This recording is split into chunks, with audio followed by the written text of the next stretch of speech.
ইলিশা থেকে আসছে রাজারহাট বি লঞ্চটি সকাল 9টা 45 অথবা 10টায়।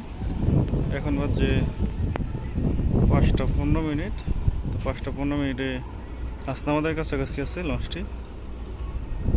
সদরঘাট যেতে আরও 10-15 মিনিট লাগবে।